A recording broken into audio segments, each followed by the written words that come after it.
అగో చూసిండ్రా we want justice అనుకుంటా ఇట్లా తెల్ల బట్టలు వేసుకొని పొక్కల వడ్ల రోడ్ల మీద నాట్లేసి నిరసన చెప్తుండ్రు కదా. కామారెడ్డిలో మొత్తం సడాకులు చక్కదనంగా లేవు. చిన్న వాన పడితే చందన అవుతున్నాయి. బండ్ల మీద పోయేటోళ్లకు బాగా బాధ అవుతుంది. ఏ నాయకులు చక్కగా పట్టించుకుంటలేరని ఇట్లా గట్టిగానే అనుకొచ్చిండ్రు. ఇంకా మస్తుగానే అన్నారు. మొత్తం ముచ్చటి నుండ్రి.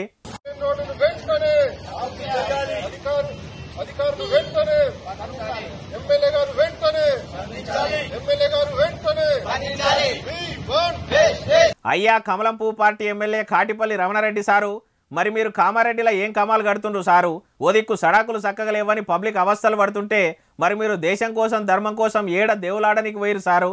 అప్పట్లో కారు పార్టీ పెబ్బ కేసీఆర్ సారు మళ్ళీ ముఖ్యమంత్రి యనమల రేవంత్ సార్ మీద గెలిచిండ్రని బీజేపీ పార్టీ పెబ్బల పత్యాలతోని పబ్లిక్ లో మంచిగానే తిరుగుతిరి. ఇప్పుడు కామారెడ్డిలో కష్టాలు పడుతున్నా కనిపించకుండా పోతిరి. మీ సెంటర్ సర్కార్తో ఇషారా చేసి కామారెడ్డికి ప్రత్యేక పైకం పట్టుకొచ్చి పనులు చేపిస్తారని నమ్మి ఓట్లేస్తే బీజేపీ పార్టీ పెబ్బల పత్యాలతోని పబ్లిక్ లో మంచిగానే తిరుగుతిరి. ఇప్పుడు కామారెడ్డిలో కష్టాలు పడుతున్నా కనిపించకుండా పోతిరి. మీ సెంటర్ సర్కార్తో ఇషారా చేసి కామారెడ్డికి ప్రత్యేక పైకం పట్టుకొచ్చి పనులు చేపిస్తారని నమ్మి ఓట్లేసిన పబ్లిక్ నైతే ముంచబడితిరి. ఇప్పుడన్నా ఇగరంతోని మొదలు కామారెడ్డి కష్టాలు అయితే వాపుండ్రి సారు అంటుండ్రి ముచ్చటినోళ్ళు.